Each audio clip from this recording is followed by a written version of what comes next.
A very critical topic we'll be discussing today. Of course, cost of living and of course Christmas celebration. Of course, how Nigerians are redefining Christmas amid rising cost of living. I'm being joined in the studio by someone who is very knowledgeable in terms of the economy.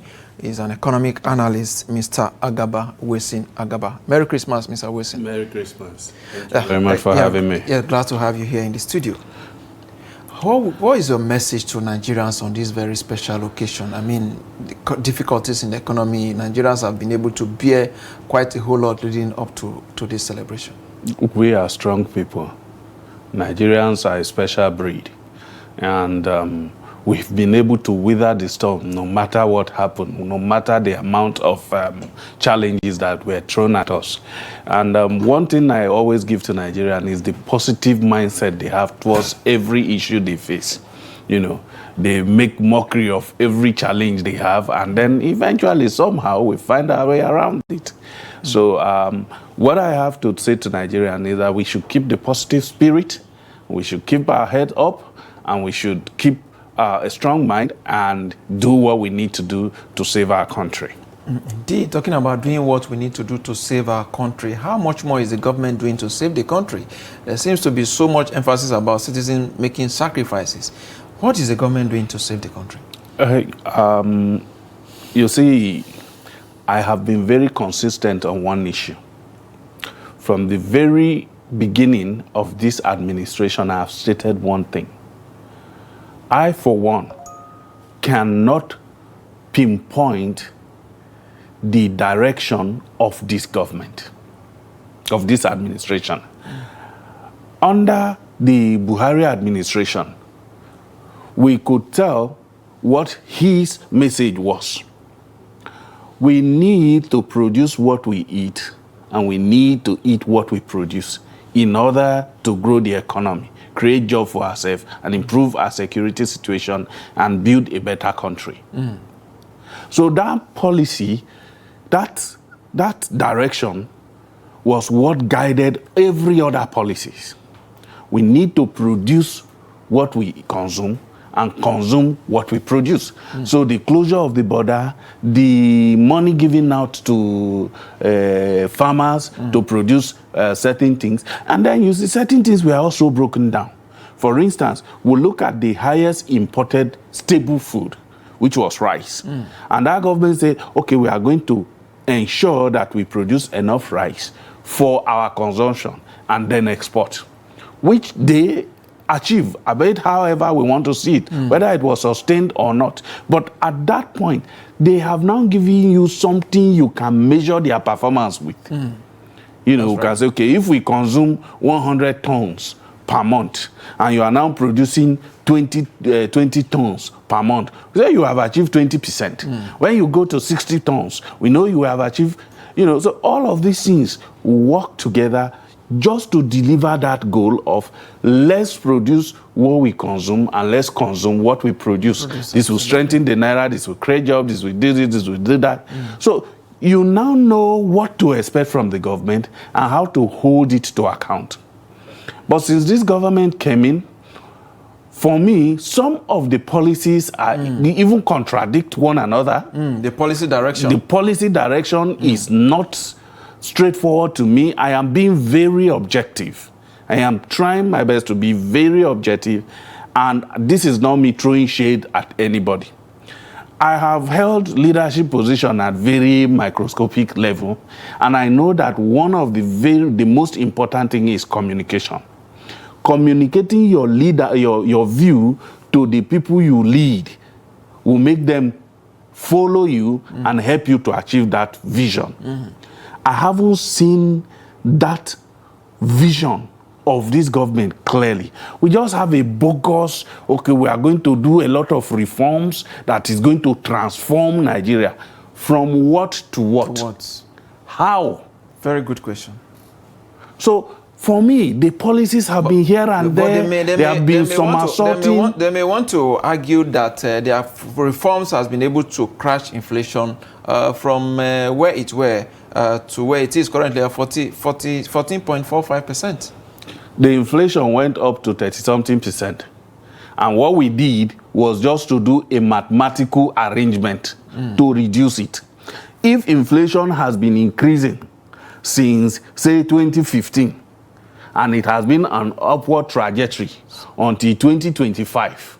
Now, let's say the base the base level used to be 2010. You are going to have a smaller figure at the denominator of that fraction. And when the denominator of a fraction is small, the overall fraction is higher.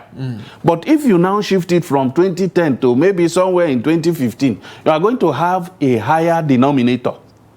And that higher denominator makes the overall fraction look smaller. So what we did was to bring the denominator closer so that the denominator will now be bigger. Given that the numerator remains the same, it means that we now have a higher total outcome from that a lower total outcome from that fraction. This is why all of a sudden the inflation dropped from 34% or something to about 20-something percent. Now it's good that we are still recording some downward movement, even though we rebased. But we cannot say we brought it down from 34 to 14. Because right, if we have done that, those on the street should also feel it. Okay? Although I am of the school of thought that sometimes when these inflations happen and they come down, because our economy is not a properly organized economy, the factors that are supposed to force prices down do not occur.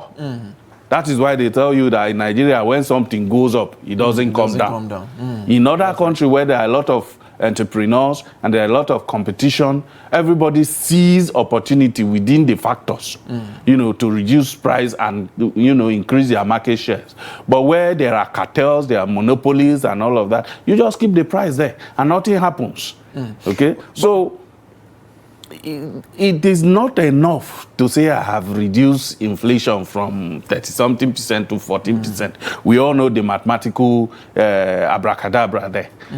But if we want to do comparison from this year now compared to 2024 Christmas, you could see that the price of rice at that time last year was much more higher than what it is today. I recall last year people bought a bag of rice as high as 100,000 naira, depending on the quality that you are buying. But this year, it's relatively low now, like above 50,000 naira. Don't you think there is some form of gains that we should celebrate? Yes, it's a short-term gain that we can celebrate momentarily. But we have made, in my opinion, a long-term loss. Whatever we did, we ought to have built on what the former administration did with rice. People said we now were self-sustainable in rice production. Why are the prices still high?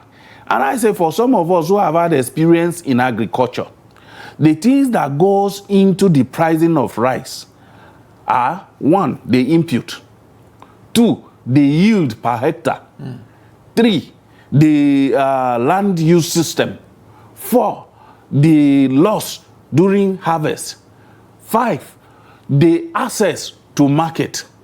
So we now say, okay, what we want to do now is to improve on how we farm this rice.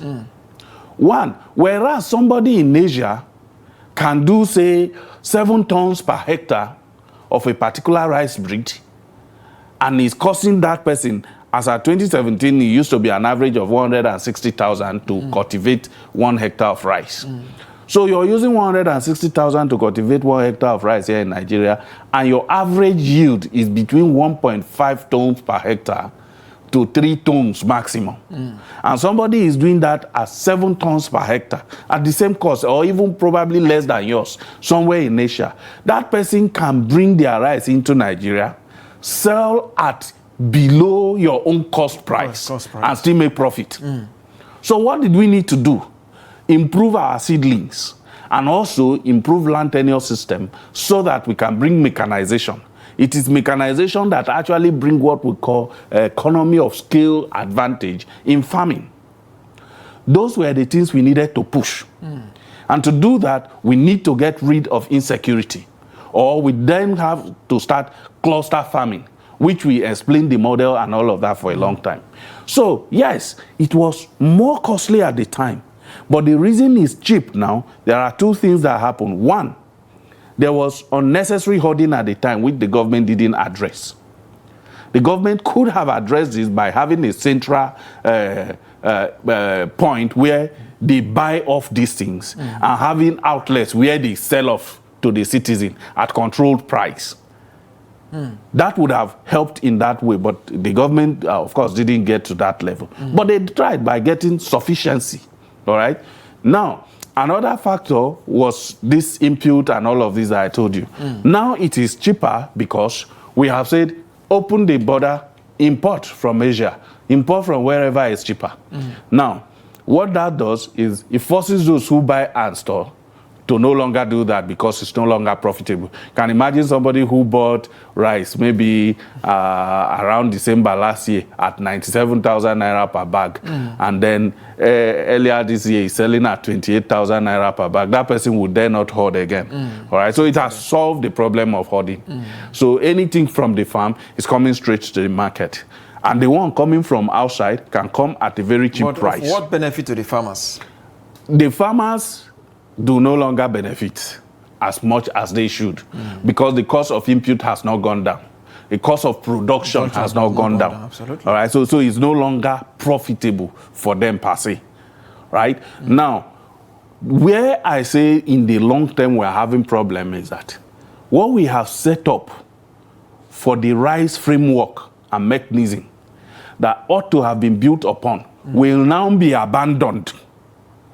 So if you give me 1 billion naira, instead of farming rice, I will go and import rice, sell, and make profit. Now my mechanism for farming rice will be abandoned, will become, useless. And over a long time, whenever we need to return, it will no longer be useful.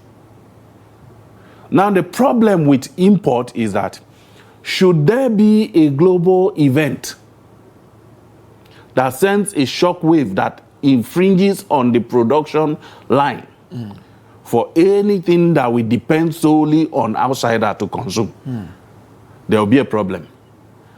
Think about it.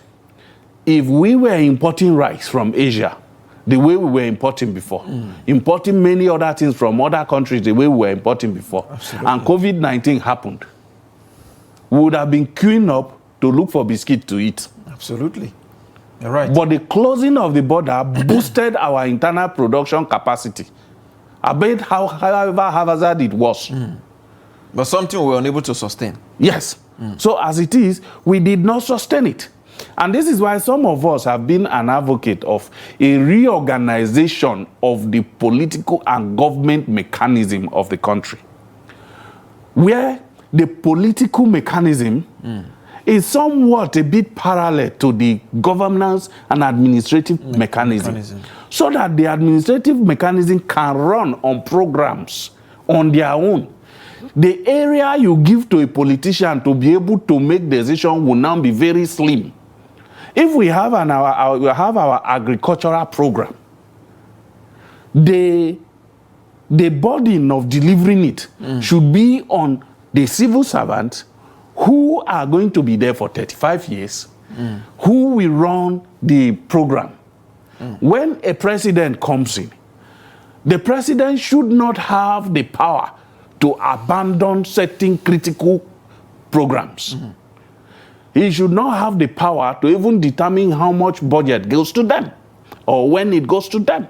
He should just fund it. So these programs are running, so that way you can have continuity. The Americas, where we copied this our democracy from, have a lot of that.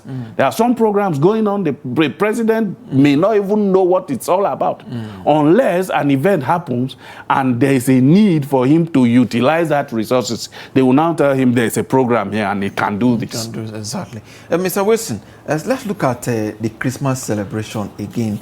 Nigerian families were used to preparing lavish meals for Christmas in the past, but in recent times, that trajectory seems to be changing. People are now more focused on their nuclear family instead of even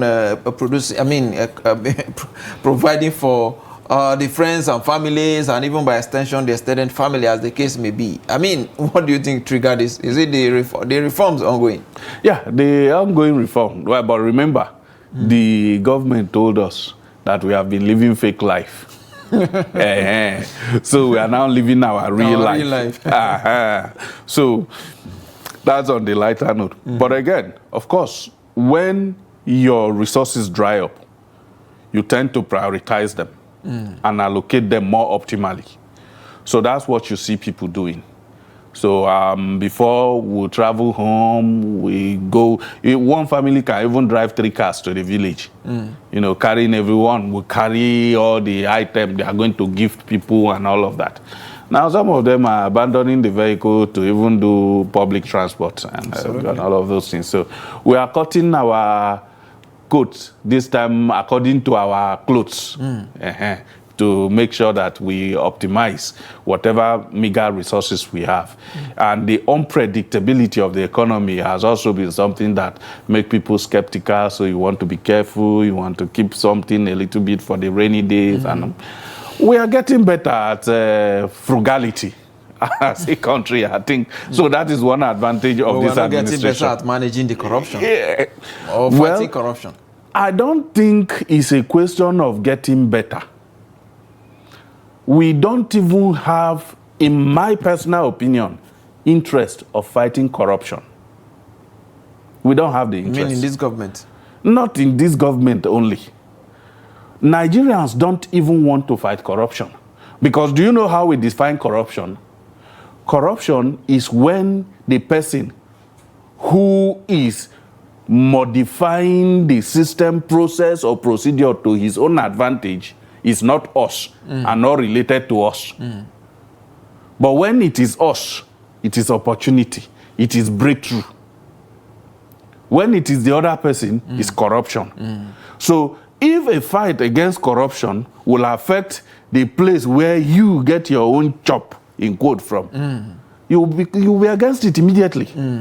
I quite agree with you what you said. What Nigerians are actually known for, when a thief, in quote now, is from their ethnic or religious or clan or family. We own them. We know he's a thief, but he's our thief. Yeah, exactly. Is he the only person that have stolen? Absolutely. As if the fight must not start from somewhere. How can we achieve proper economic growth with that kind of mindset? Somebody deep hand into the national treasury, and you see a group of people rolling out drum to celebrate that kind of individual. How do we get out of this wood? Over the years, the contamination, cultural contamination brought by the West, and also consciously pushed by the West to a certain aim, have continued to degrade our culture and tradition.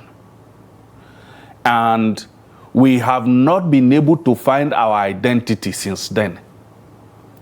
Until we trace our step back to find our identity, we cannot fight corruption.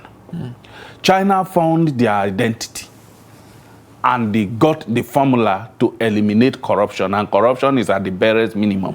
Until now, you can be corrupt, you can be ingenious about it, but once you are caught and you are brought to limelight, rest assured, you will go in for it. Absolutely. That is what is happening in Singapore. That is what is happening in different... The original African society is not a corrupt society. I grew up in a village where you harvest your yams, they are kept in the farm, and when we take water to the farm, you know, when you go to the farm, you walk, it is those things we harvest that we eat on the farm. So you can make fire, roast yam, and eat. When we are going home, our parents will tell us the water that is remaining, keep it where the yams are. For hunters may be passing, they will be thirsty, they need to drink. Absolutely. They may be hungry, they may need to roast yam, eat and drink and go. So it was a normal thing for you are hunting, you come into a farm, the yam has been harvested, sit down there. Yes, you can sit down there, make fire, roast yam, eat and go and bless the owner of the farm. It is not stealing, as long as you did not make away from there with any yam. So you see, we could keep our yams in the farm. Nobody steals them. We ate each other's food without, if you go to a village, a thief that have stolen before and has been caught is labeled thief. They will not even let that man marry into another family. Absolutely. They will not let another girl. But today, sadly, today we celebrate thieves. We celebrate thieves. Somebody was convicted and jailed of corruption. And then we use technicality to bring the person out of jail. And as the person is going home, there is a welcome celebration. Absolutely. A person who was corrupt, stole public fund, our system could not convict the person. The person went to another country. The country convicted the person on the same issue. And the person finishes serving the jail term, came home to a rolling drum. That is not Africa. The intrinsic Africa had values, moral values that we held to high esteem. And for us to truly fight corruption, we need to retrace our foot back to our original identity. Do you think the corruption in Africa was influenced by the West? Well, to a large extent, yes. And why do I say yes? Most of the money stolen from here today, where are the money? In Western economies. In Europe and America. Yes. So who is benefiting from the money? Them. So if you were them, would you encourage it tactically or not? Would you help them fight for it to stop? Now, the raw materials that are taken from Africa to the West, processed and finished product brought back to us at more than 10 times the price at which we sold the raw materials. If corruptions are not enabled in Africa, will it happen? If you withdraw African resources, if you say let Africa process its goods and sell to the West today, more than 70% of the manufacturing industries in the West will fall. Indeed. Mr. Wilson, let's come back to the issue of Christmas, which is very important. One of the things that Nigerians, especially those traveling, grapple with is the cost of the high cost of fuel and, of course, inflated transport fares as well, which make moving around somehow very, very difficult. How do you think this can be addressed? I mean, Nigerians, for who they are, everybody, I mean, when it's Christmas season or holiday season, everybody like to go to their ancestral land to go and celebrate with their family. This is a norm that even those in abroad do as well. But this has become a culture with us. How do you think government can make it easy for citizens to move around during this very critical period?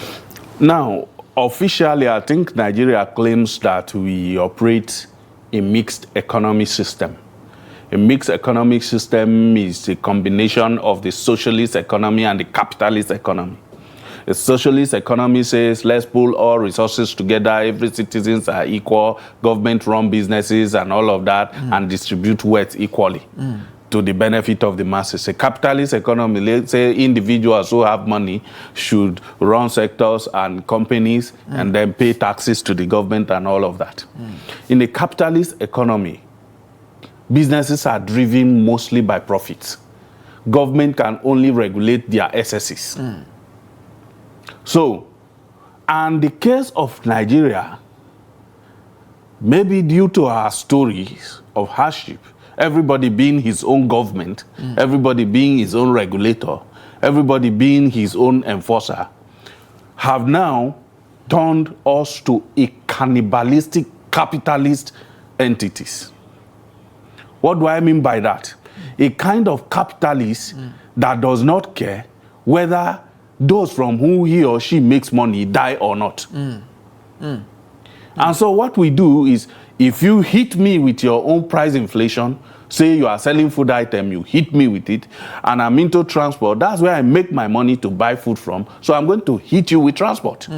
And you hit me with transport, and I say, oh, I'm a consultant. You want me to help you do some small problem here? I will consider how much it will cost me to buy food, how much it will cost me to pay rent, how much it will cost me to transport, and I will fire you the same price. So all those things are causing the prices to skyrocket because every normal economic individual knows the workings of cost versus price. And the difference is your profit.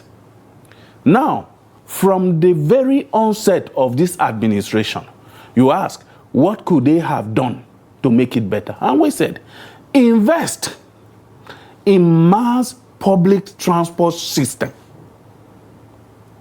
I even went ahead, because remember at the beginning of the administration, the president gave... Mr. Wilson, can you put the cart before the horse? Because if you're talking about investing in public mass transport system, the roads are terrible. Yes. Just see what happened on Lokoja Abuja Road a few days. I think it's still happening. Yes. Because people are still traveling. Yes. Now, what I suggested at the time was, now that we have removed subsidy, which I didn't support that we should remove before being locally sufficient and having some arrangement with the local refineries so that the prices are kept down. But I also said, let's invest in the mass transport system. And how do we do that? It shouldn't be a government affair. The 5 billion you distributed to all the states, put it together as a government equity into a mass transport system PLC. And then invite Nigerians who have the wherewithal to join hands. And how are we going to do this? We are going to invest in rail. We are going to invest in road. And we are going to invest in the vehicles that will convey people. And if we started this that time, by now, we would have been, say, 25-30% up the ladder. And things would have been better. Nigerians will not even complain about cost of fuel and all of that. But rather, we wanted to give the money to governors. Where is the money? Where is the impact? That's what we are saying. So if we are able to get the purchase of the vehicle, the management of the revenue collection system, and all of those intricate parts to the private sector who are most efficient and less bureaucratic, then the government can focus on the key infrastructure, which is laying the track, building the road. And of course, we were doing well with the kind of partnership we have with some of the Chinese companies before. We can refine that partnership. The partnership itself is not a bad one. We build the road, we toll it, we use the toll getting from the road to pay off the loan. So if all of them are performing well, people will find us an interesting country to come and invest more. Indeed. But this takes a purposeful leadership. Indeed. A vision-driven leadership. And I don't think... Intentional kind of leadership. Exactly. Exactly. Mr. Wilson, let's move on now. Look at the budget, the 2026 budget that was, presented to the National Assembly last week, Friday, of course, by President Bola Ahmed Tinubu. 58.18 trillion naira. If you have that graphics, you can get it on the screen. 58.18 trillion naira. That is the total expenditure. The expected revenue is 34.33 trillion naira. Capital expenditure will go up to 6.08 trillion naira. Recurrent non-debt expenditure is 15.25 trillion naira. Debt servicing, 15.52 trillion naira. And of course, budget deficit of 23.85 trillion naira. That's about 4.28% of the GDP. If you look at the budget assumptions, the crude oil benchmark is set at $64.85 per barrel, daily oil production of 1.84 million barrels per day. Of course, exchange rate of 1,400 to the US dollar. If you look at the sectorial analysis, we have the defense and security gulping 5.41 trillion naira, infrastructure 3.56 trillion naira. We have that graphics, education 3.52 trillion naira, and of course health 2.48 trillion naira. That is the size of the budget. Okay, those are the few sectorial analysis that these are the top allocators. Okay. In terms of sectors. Give us an overview of what you think about these budgets. I mean, don't forget the budget, 2025 budget has not been implemented. And of course, some component of the 2024 budget remain unimplemented as well. Well, first, whenever I talk about budget, I like for us to establish the definition of the budget, of the concept of a budget. A budget is simply how the entity thinks is going to raise revenue and what it will apply the revenue to. So it's how I'm going to make money versus how I'm going to spend it. So a budget is not how I am going to spend the money I already have. So when you hear 58 trillion, it's not in the bank somewhere. It is how are we going, how much money should we raise and how should we spend it? So it's a proposal.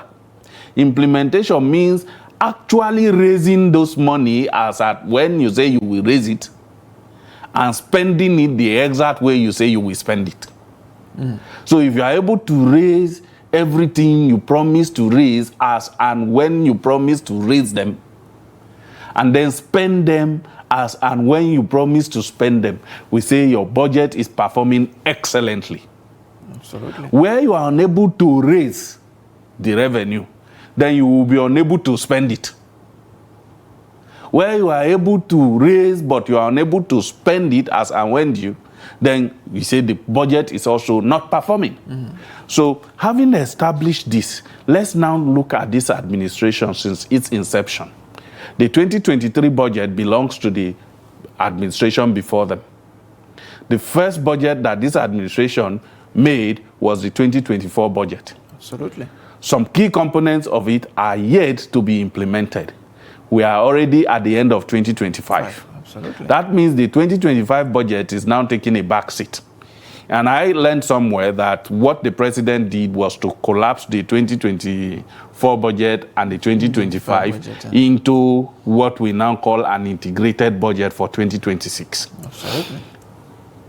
It begins to baffle me how the administration that could not take out one person will be able to take out 3 people.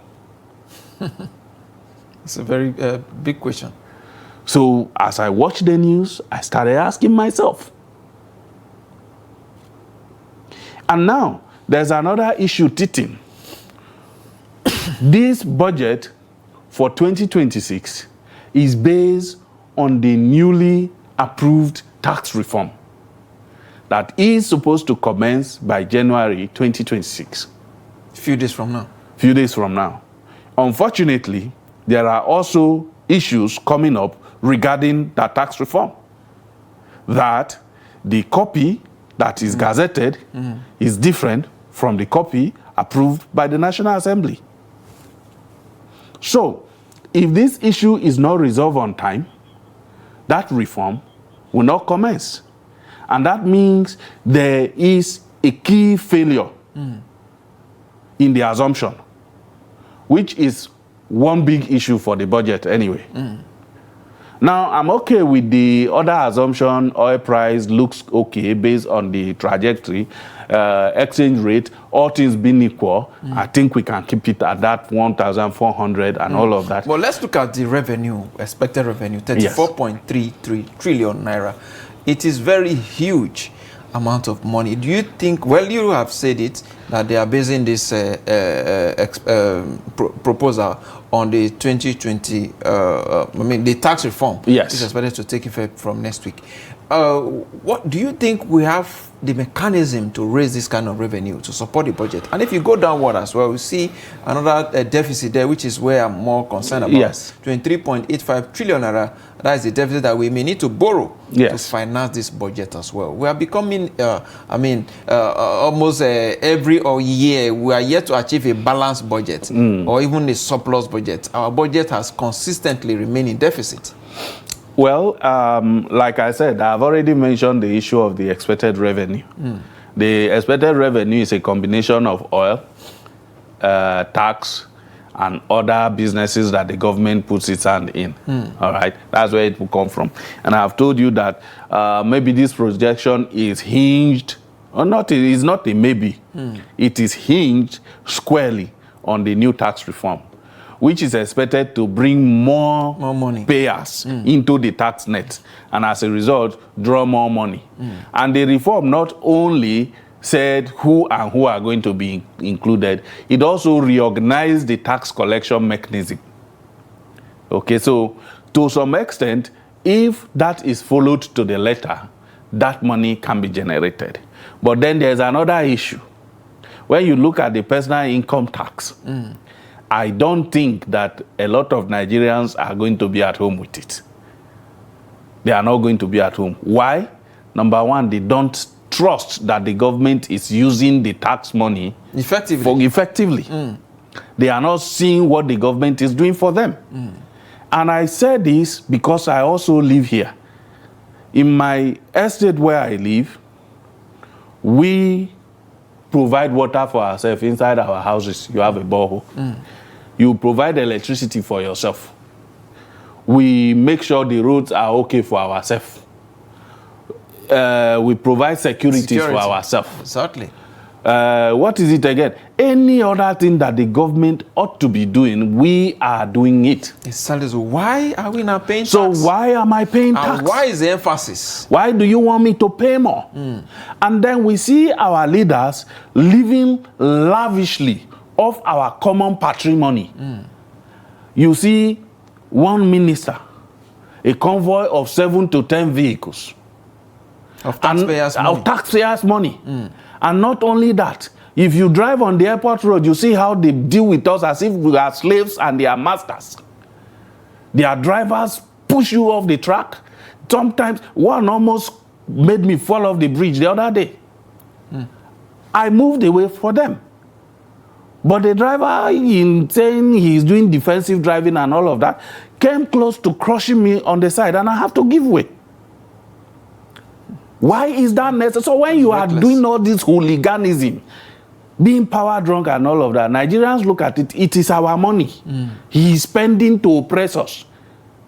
And you want me to pay more. Exactly. It may not work well. And I also believe that this tax reform has not been properly communicated enough. But it does seem that government is in a haste. The government is in a haste. There is no coordinated orientation of how it's going to work. I expected that this orientation should take at least 6 months. And is coordinated, intensive, mid-town halls, all of these things happening across the country. When it's election time, we know how to reach every villages. When we have policies like this, we should use our electoral mechanism to take it to every villages. That hasn't happened. So I am very skeptical about this reform taking off next year. Now, the issue of oil, well, we have been trying to ramp up production. I hope it works for us. And I hope no issue erupts in the Niger Delta. Absolutely. So, God will help us. But for debt, people always talk about debt. And I have said that debt servicing, we can see that graphics again. Yes. 15.52 trillion naira of debt servicing. Is a very huge one. Which is a very huge percentage of the... but, you know, normally, a country like Nigeria will necessarily be high in debt. You know why? We are a developing nation who needs huge investment in infrastructure in order for the economy to become actually viable. So think of what I mentioned earlier. Assuming we are trying to build rail to crisscross the country, trying to build many roads using the concrete technology and all of that, trying to set up our security architectures. You know, in this country, it is not that difficult to have a rapid response squad stationed strategically so that in any part of this country, once there is stress, a response can reach there in 5 minutes. Indeed. So that means we'll be spending so much in securing the country and all of that. But and the only way we can do that is borrowing. So borrowing in itself is not a bad thing. It is how we apply it that is a bad thing. All right. Let's look at the allocation. Defense and security get the highest allocation of 5.41 trillion naira. That is a huge number. I think the president is intentional about securing the country. Before you can actually get that investment into the country, of course, you first of all have to more secure the country. But the question is, how much of these percentages is going to be released? It's not just about what we've experienced in recent times is that it's not just about budgeting. It's about the implementation. Yes. How much of this is going to be released to the concerned agency to run to manage the security? The answer to that is simple. How much of the revenue that you project you can raise will you be able to raise as and when you stated that you will raise it? I keep using as at and when. If I say, because the budget is going to tell you that by January, we will be spending 10 billion and we would have raised 10.1 billion. By February, we'll be spending 20 billion. So for the budget to actually perform, by January, you should have at least that 10 billion. Absolutely. Otherwise, you can't spend it. If you say you are going to augment with debt, by January, if you say I'm going to borrow 5 billion by January you should have somebody willing and ready to borrow you that 5 billion. That's right. If you don't have it, you can't give it. So, to answer your question straight ahead, how much revenue will the government be able to actually raise? That will now determine how much of that amount they will give to the agencies. Now, at the end of the day, if you run short of what you wish to raise, you now have to rationalize from what you have. So you can say, okay, I now have 20 billion instead of 50 billion. So how do I distribute it? To distribute it, you can say, okay, I will use the initial percentage. Defense used to be 5% or 2%. So I'm going to give 2% of my 20 billion to them. That means whatever they have before, they are getting just 2% of it. Absolutely. So, but again, optimal utilization, which is key. Is key. Because I am not a security expert, and I'm not going to claim that I am one. But I'm going to just look at it from an administrative or a business perspective, for instance. For security, you need manpower. You need intellectual capacity. And you need the hardware and the kinesthetics.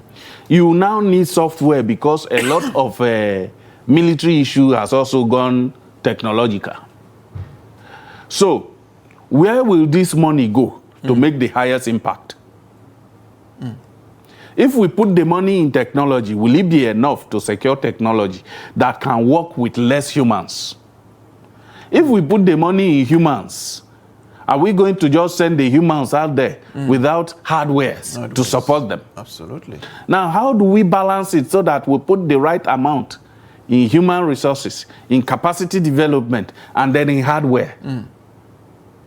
So these are all issues that will determine how well this budget will impact the life of Nigerians. Indeed, this is a very, elaborate breakdown there. Maybe in 30 seconds, as we begin to wrap up the conversation, maybe we'll just shift away again, since the Christmas Day edition, just to, what would you advise Nigerians who are celebrating this occasion? How do you wish them on this very special day? I wish them a fun-filled celebration. I wish them love. I wish them prosperity in the coming years. Above all, I want to advise us, we should celebrate responsibly. Absolutely, which is indeed very important. Thank you so much, Agaba Wilson, Agaba economic analyst. We appreciate your contributions on this special occasion. Merry Christmas to you again. Merry Christmas, and thank you for having me. All right, and of course, Merry Christmas to you, Nigerians. And that is where we anchor the show today. We'll be back again tomorrow. I am Yusuf Akogu.